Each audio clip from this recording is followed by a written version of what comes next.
Sam Roberts, Godington Road, managed to catch Mike Rare ahead of the game, the big game with Worcester Warriors this weekend. Mike, having picked through the bones of the DVD from last weekend, how are you? Where do you think the team is? Yeah, obviously delighted with the win, first and foremost. The lads knew I was disappointed at half-time on Saturday, and having picked through it again, I'm even more disappointed the way we sort of approached the first half. But you have to say, they showed their resolve, showed a bit of tenacity, hung in there, and had a purple patch with some unbelievable rugby, attacking rugby, which got us out noses in front, and thankfully Pritch kept us there in the end. So I actually think we were a little bit fortunate last week to get the win. Maybe a draw was probably the right result, because I thought Pirates brought a lot to that. But we're going to have to go up several notches this week to get anything out of the game, really.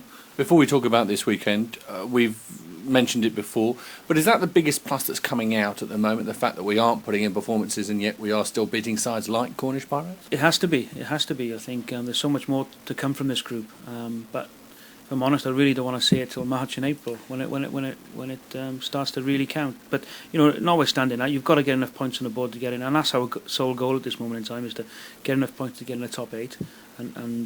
So every week is important, massively important to us. We probably haven't got the strength in depth that we're able to plan it like Exeter did. So therefore, every Saturday is huge for us, and the more points we can accumulate, the better. And then trust and back ourselves that our game plan, our shape, our players will all evolve the back end of the season, which it has done, to be honest, for the last 4 or 5 years. So we're always pretty confident once the ground's hardened up again. We have to accept that, given our current situation, obviously only training 3 nights a week as a team, we struggle to hit our straps early on because we haven't got the time to put things together. So that's a fact of life. We understand that. So from that perspective, it is massively pleasing that we've won so many games so far, and I'm looking forward to the back end of the season eventually.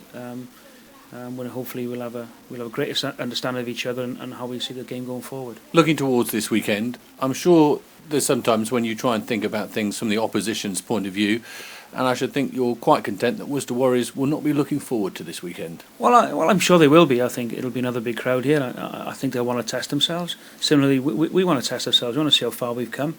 And they would have looked at this period similar to us. There are 4 or 5 really tough fixtures in this period. So yeah, I'm sure they're looking forward to it as much as us. But we have traditionally over the last 6, 7, 8, 20, 30 years performed pretty well when the big sides have come to town. We've not always beat them, which is a habit we kind of want to get it out for. We don't want to be slapped on the back for the valiant performances. We want to be slapped on the back for the wins, and that's where we're at, really. You look across the board with Worcester, and on paper they got some top players there, some real class acts. The guy at 10 is, I think, as always at Howes, has been a real good operator. Well, I suppose it's up to the forwards to front up and make sure that he doesn't get enough possession to dictate the game. Looking at the injury list, I know one name is back struggling again, Ian Vass. What's his situation? Can you shed any light on that? Well, effectively, Vassy came back in that RAF game and had a bang on the knee at half-time, and it was a little bit swollen, but fair play to him. He toughed it out against Bristol, and the fact that the game was stop-start probably helped him through that 80 minutes. But I have to say, it was an unbelievable effort from the guy, not having played since last April, really, to front up in that game, and did a great job. The fact of the matter is the bone bruising was quite deep and quite sore. There wasn't enough painkillers around last week to get him through. So he was honest with us. It is a troublesome knee for him. He's had trouble in the past with that, and it's just not settled down like we thought. So we sat down and made a bit of a longer term plan for him now, and hopefully we'll see him against Nottingham. Other than that, a full complement, other than the longer term injuries that we perhaps know about? Yeah, pretty much, and I keep saying, most of the guys are only weeks away now as opposed to months. So Chris Goodman is back involved in the 22 this week, so he's good to have back there. But by and large, we're picking there or thereabouts from the same 22 that was the week before, with the addition of Jake Sharp coming in on the bench. Come 5:30 on Saturday, what will make you happy? I could turn around and say a win, and that would be the easy answer. And I will be delighted if we win, despite how we play.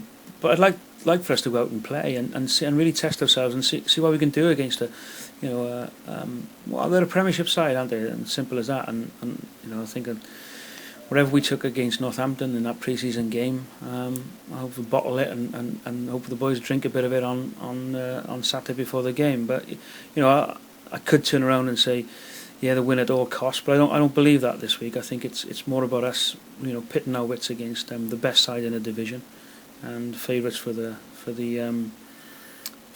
championship, and really speaking, these guys should be going straight up without too much of a problem, given what they got behind the scenes, infrastructure, etc., etc.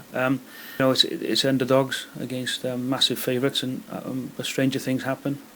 So hopefully we'll give a good account of ourselves, and if we get the result, we'll be happy.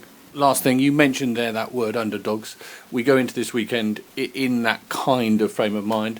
Is that a nice change? Is that a nice way? Do you think it might take a little bit of pressure off the boys? I think so. I think there was a bit of pressure actually around it last week against the Pirates, because when any of us, London Welsh, your Nottinghams, your Rotherhams, your Mosleys, even Ishas, there's a certain amount of pressure for us at home to go out and do the business, and fair play to a point. We've done that so far this year, so it will be a nice change.